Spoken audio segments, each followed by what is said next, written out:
떠난 지 3개월이 되던 날 그들이 시내 광야에 이르니라.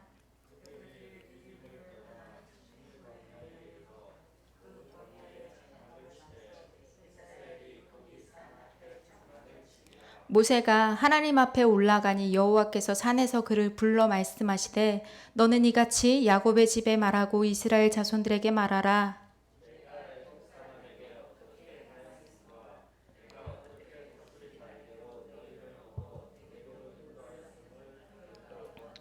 세계가 다 내게 속하였나니 너희가 내 말을 잘 듣고 내 언약을 지키면 너희는 모든 민족 중에서 내 소유가 되겠고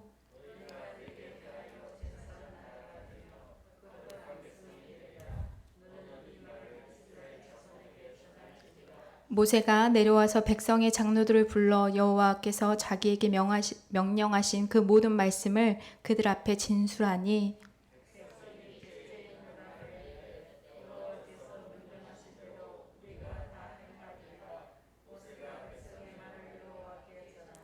여호와께서 모세에게 이르시되 내가 빽빽한 구름 가운데서 내게 임함은 내가 너와 말하는 것을 백성들이 듣게 하며 또한 너를 영영히 믿게 하려 함이니라. 모세가 백성의 말을 여호와께 아뢰었으므로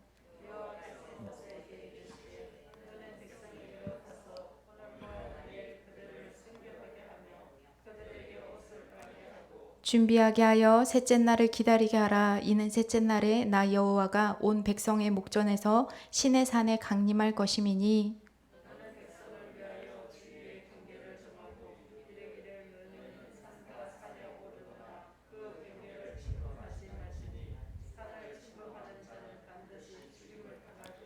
함께 봉독하겠습니다. 그런 자에게는 손을 대지 말고 돌로 쳐 죽이거니와 화살을 쏘아 죽여야 하리니 짐승이나 사람을 막론하고 살아남지 못하리라고 나팔을 길게 불거든 산 앞에 이를 것이니라.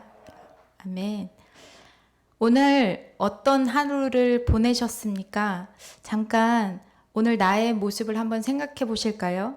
오늘 하루 많은 사건 속에서 나를 인도하신 하나님과 함께 걸으셨습니까? 아니면 순간순간 찾아오는 힘듦과 어려움 속에 파묻혀서 죽을 것 같은 숨막힘 속에 불평과 불만, 두려움 속에 하루를 보내셨습니까? 어떤 하루를 보내셨습니까? 오늘 말씀으로 찾아오시는 은혜로 우리를 새롭게 해주시는 시간이 되기를 소망합니다. 1절 말씀에 보면 이스라엘 자손이 애굽 땅을 떠난 지 3개월이 되던 날 그들이 시내 광야에 이르니라 라고 말씀하십니다. 이스라엘 백성이 홍해 사건을 시작으로 3개월의 시간이 지났다고 써놓았습니다. 이 3개월이 새 번역에는 셋째 날 초하루라고 이야기하고 있어서 조금 번역이 다른 것 같지만 이렇게 찾아보면 45일에서 60일 사이에 홍해 사건 이후에 45일에서 60일 정도 지났을 때 오늘 시내 광야에 이르렀다고 말씀하고 있습니다.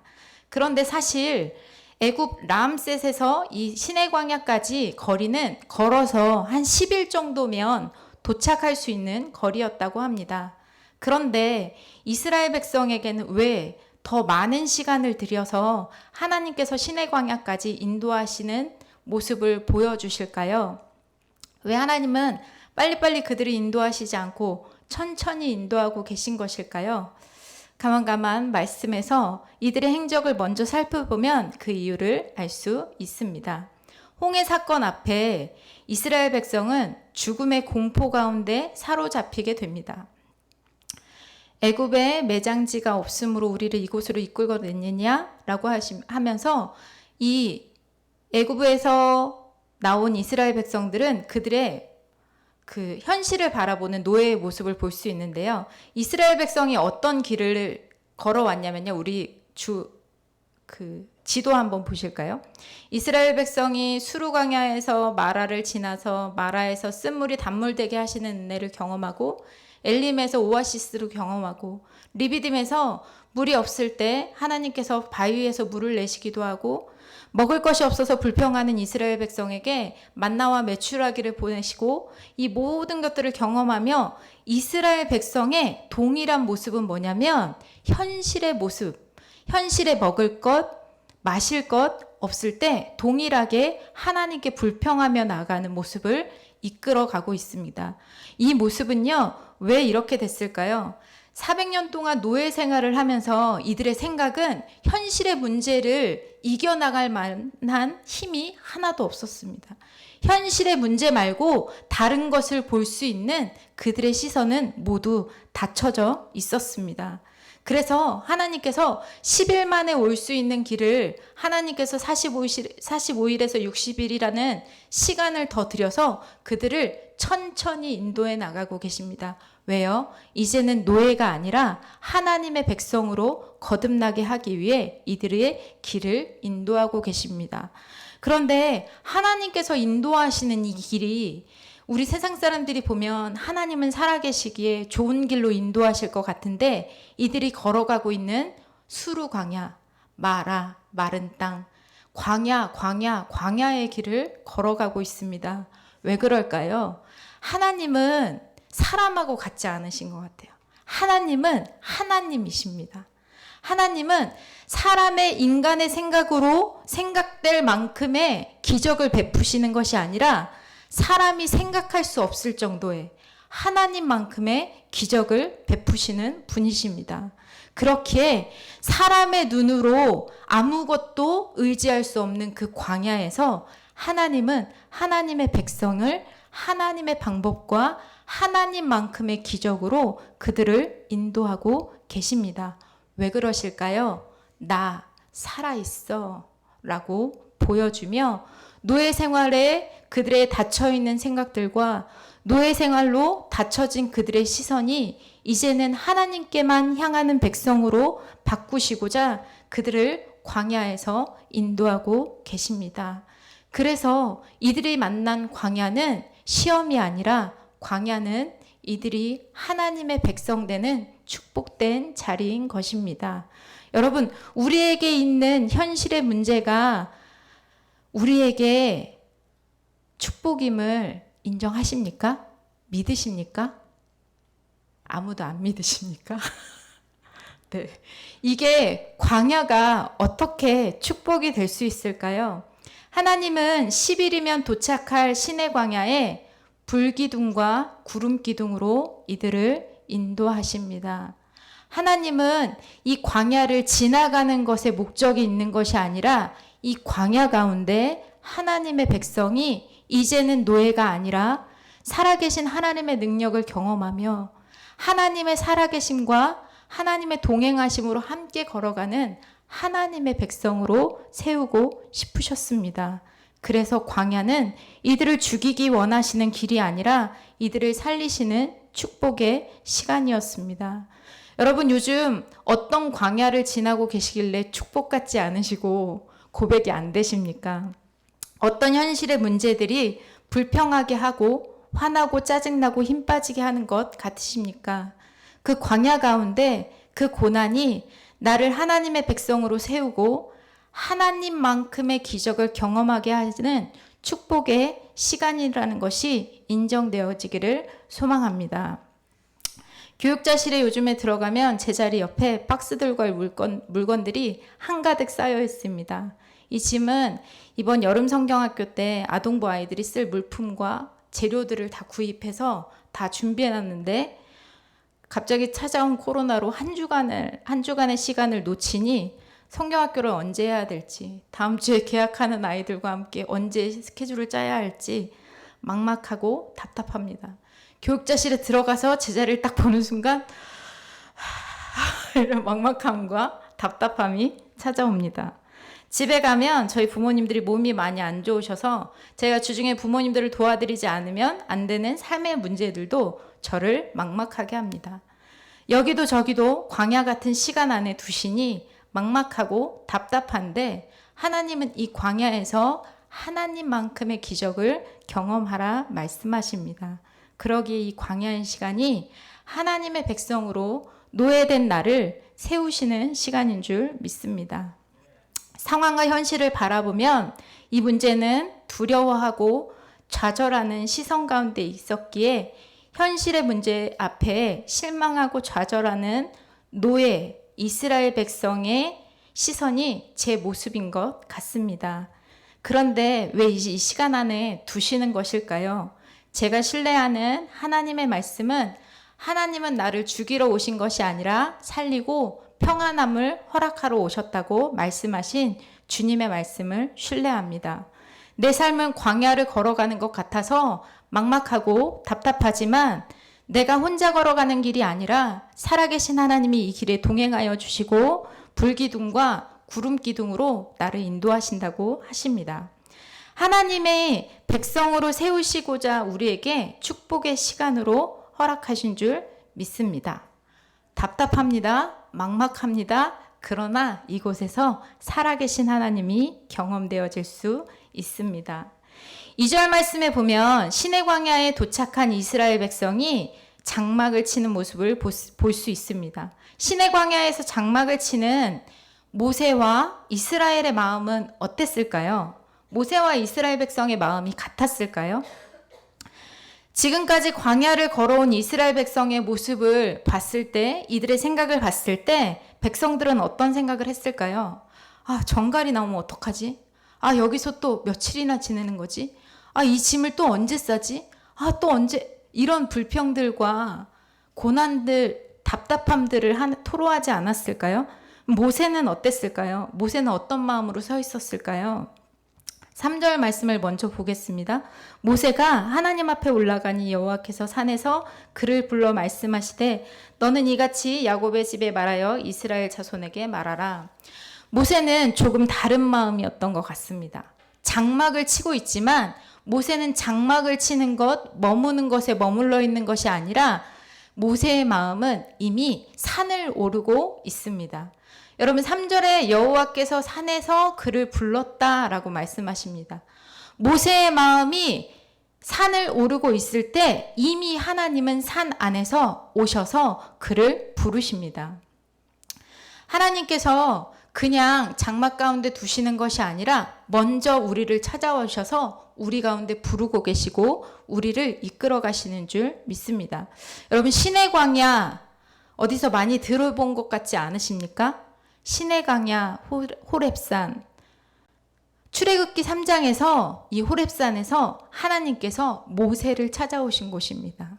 살인자요 도망자 되어서 양이나 치고 있던 목동 모세에게 하나님이 나타나셨던 곳이 이 호렙입니다.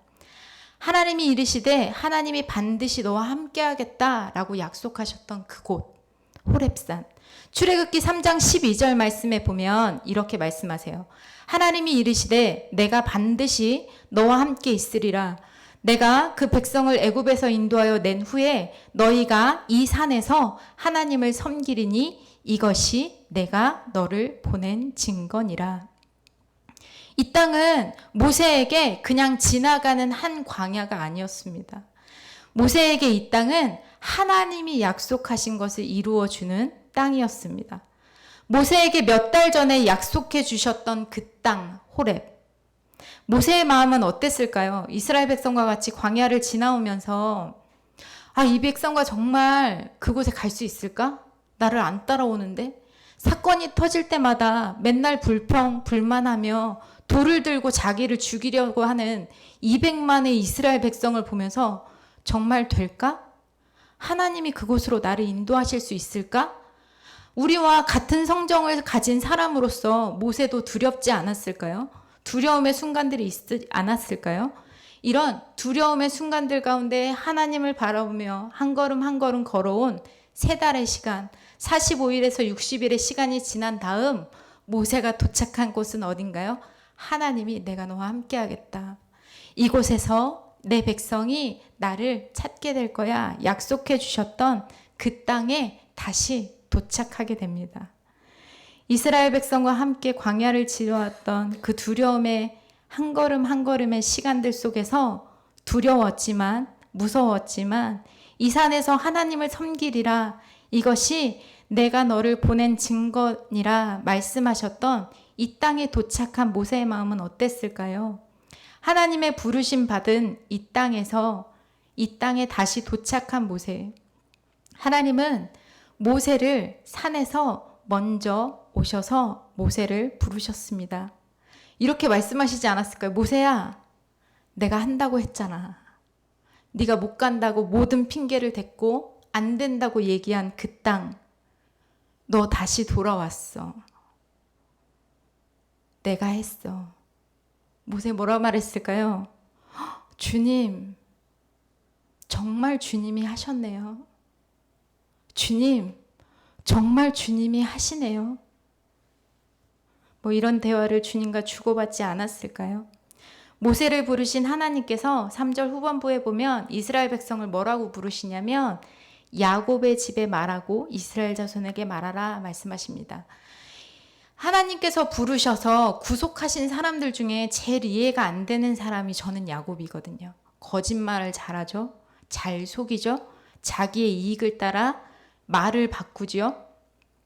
제가 20살 때 이 야곱의 삶을 처음 쭉 이렇게 묵상하면서 내린 결론은 뭐였냐면, 아, 이 사람 답 없다.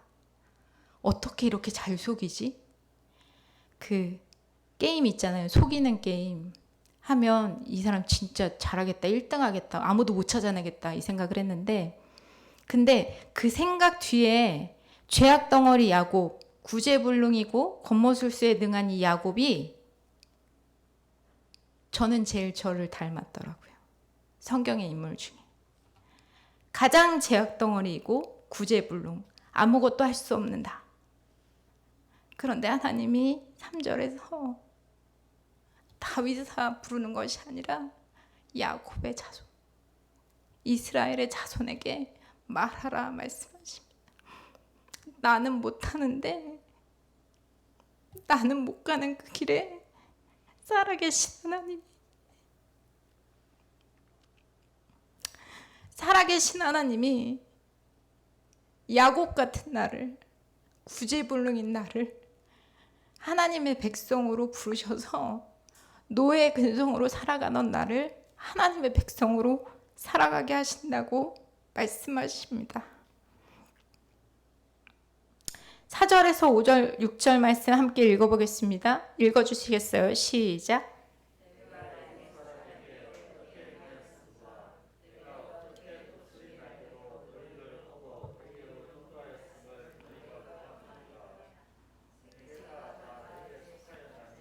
내가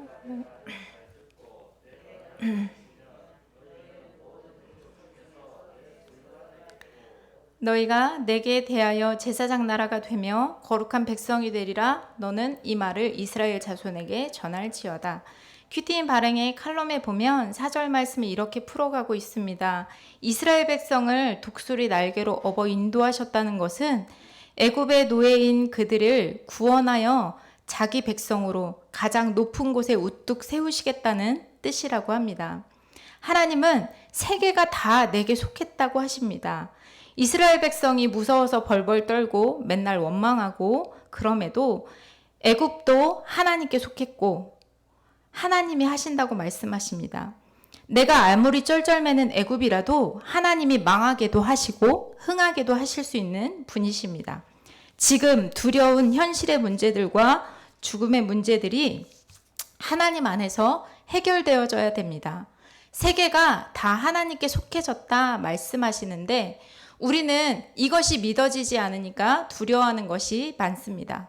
건강의 문제가 두렵고, 자녀의 문제가 두렵고, 남편의 문제, 아내의 문제, 직장의 문제, 돈의 문제가 두렵게만 다가옵니다. 그런데 하나님은 이 모든 문제 또한 하나님께 속했다라고 말씀하십니다.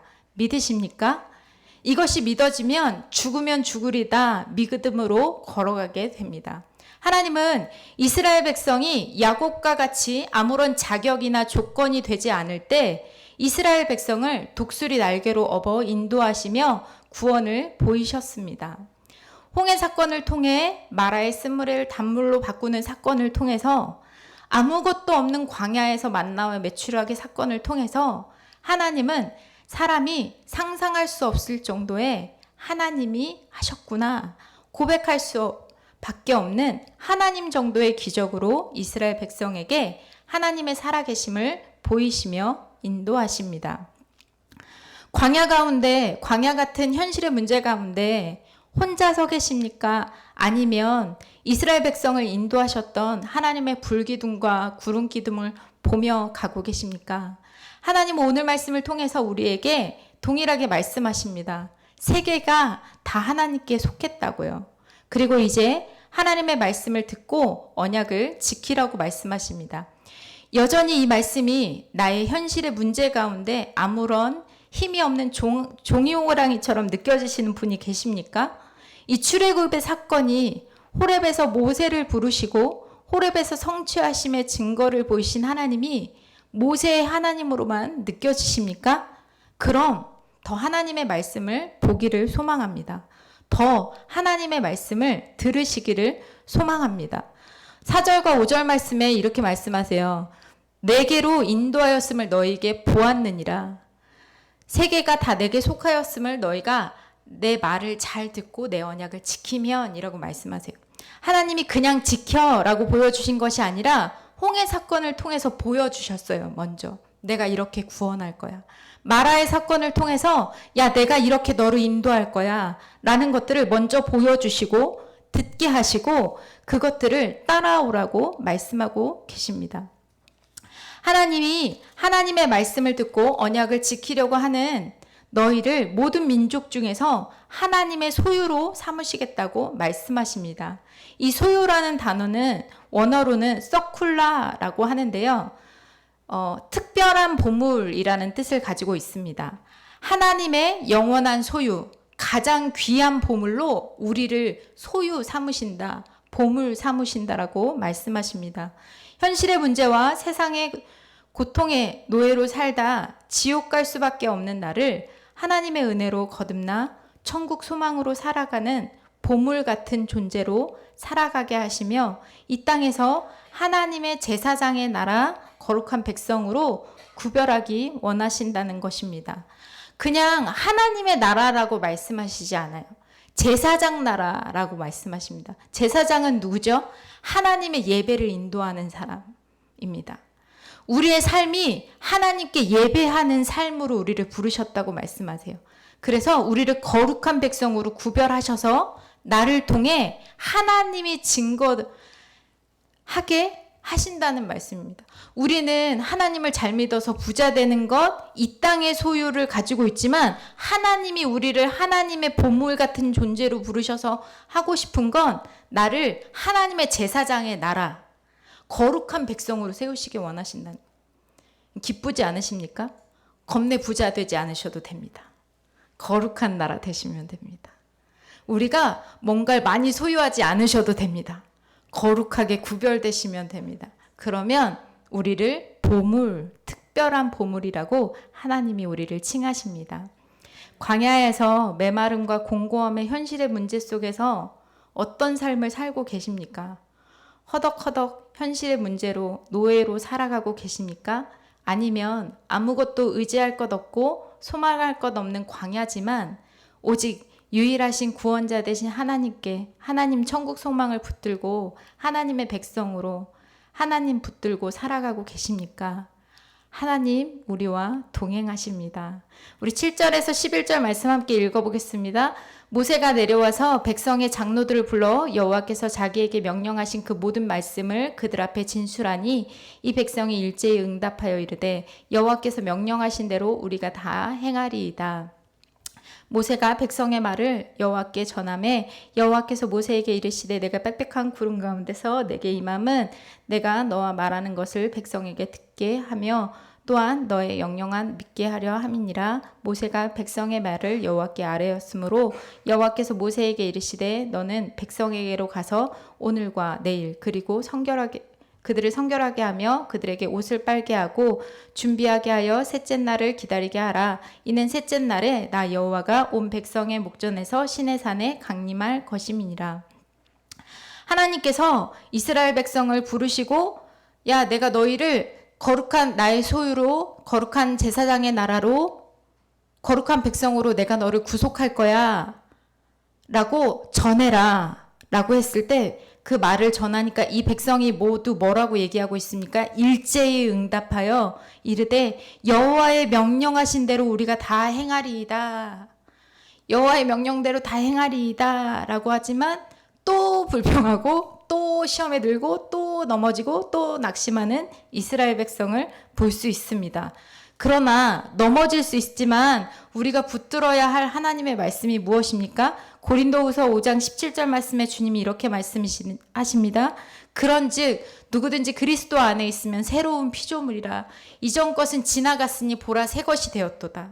나는 넘어질 수 있지만 하나님이 나를 새로운 피조물로 세워가신다는 것입니다. 나는 못하지만 그리스도 안에서 나를 새로운 피조물로 세우셨습니다. 고린도후서 3장 14절 말씀에 이렇게 말씀하세요. 그러나 그들의 마음이 완악하여, 하나님 다 아세요. 완악한 거. 오늘까지도 구약을 읽을 때 그 수건이 벗겨지지 아니하여 있으나 그 수건은 그리스도 안에서 없어질 것이라. 그리스도 안에서 없어질 것이다 라고 말씀하고 있습니다. 안 돼요. 주님 뜻대로 못 살아요가 아니라 그리스도 안에서 벗겨질 수 있다고 우리에게 약속하고 계십니다. 우리가 하나님께 일제히 내가 하나님의 명령하심대로 살겠습니다. 명령하심에 내가 순종하며 나아가는 결단이 있어질 때 하나님이 나로 새로운 피조물 만드시고 내 안에 내 눈에 있는 수건이 벗겨지고 하나님을 보지 못했던 내 생각과 마음이 하나님을 보게 하시고 따라가게 하실 줄 믿습니다. 그런 자유함을 누리는 백성에게 하나님이 12절부터 말씀하십니다. 너희는 백성을 위하여 주의 경계를 정하고 이르기를 너희는 삼가 산에 오르거나 그 경계를 침범하지 말지니 라고 말씀하십니다. 영화 같은 데 보면 프리덤 외치면 뭔가 모든 결박이 끊어지고 내 마음대로 해야 될 것 같은 자유를 선포하지만 하나님 안에서의 자유는 어떤 자유입니까? 경계를 지키는, 경계를 침범하지 않는 자유를 하나님께서 말씀하십니다. 이 경계는 무엇입니까? 내 감정과 내 상황이 앞서려고 할 때 하나님의 말씀을 앞세우는 경계. 내 뜻과 내 생각이 아니라 하나님이 만들어주신 권위에 순종하는 경계를 지키는 자유를 말씀하십니다. 이게 세상의 자유와는 다르죠. 사람들은 요즘에 하나님이 남녀를 창조하셔서 한 가정을 이루게 하셨다고 창세기에 말씀하셨음에도 내가 좋으면 남자와 합할 수 있고 여자가 여자와 합할 수 있다고 하는 이 세대 가운데 하나님은 경계를 지키라 라고 말씀하십니다. 하나님이 주시는 자유는 무엇입니까? 하나님이 주신 경계 안에서 누리는 평안함이 하나님이 주시는 자유입니다. 내게 주신 예배의 경계를 지키는 것, 내게 주신 말씀의 경계를 지키는 것, 내게 주신 목장의 처방들을 지키는 것, 내게 주신 목사님의 말씀에 순종하며 나가는 것, 우리 가정에서 가장의 권위를 지키는 이 경계를 지키는 것이 하나님께서 우리에게 주신 자유라고 말씀하십니다. 믿으십니까? 하나님이 주시는 자유함이 하나님의 경계를 지킬 때 온전히 누릴 수 있는 경계입니다. 이 경계는 나를 가두기 원하시는 하나님의 새창살이 아니라 나를 지키시는 하나님의 울타리인 줄 믿습니다. 이 울타리가 넘어지면 악한 것들이 와서 우리를 침범하고 우리를 못 살게 굴 수 있지만 이 울타리는 우리를 하나님 안에서 지켜주는 경계인 줄 믿습니다. 우리를 하나님 안에서 더욱 강건하게 세워주는 하나님의 지키심의 보호하심의 울타리인 줄 믿습니다. 이 경계가 우리 안에서 자유 안에서 하나님이 주시는 자유함을 누리며 그 경계 안에 있기를 소망합니다. 내가 원하는 대로 생각하고 말하고 행동하고 예배하는 것이 아니라 하나님이 말씀하여 주시는 경계를 지키며 가정이라면 가정의 권위에 순종하는 경계를 지키고 교회 안에서 목자에게 순종하며 그 경계를 잘 지키며 따라갈 때 하나님의 백성으로 우리가 더욱더 강건하게 세워질 줄 믿습니다. 아멘. 적용 질문 드리겠습니다. 하나님이 지금 나를 어떤 광야에서 훈련하고 계십니까? 그 광야에서 불만과 불평으로 채우고 계십니까? 하나님의 백성으로 세워져 가고 계십니까? 오늘 내가 지켜야 할 순종의 경계는 무엇이라고 생각하십니까? 한번 생각해 보시면 좋겠습니다. 우리 함께 한 찬양 드리고요. 우리 기도하며 나가고 싶습니다. 주님이 부르신 곳 찬양하죠.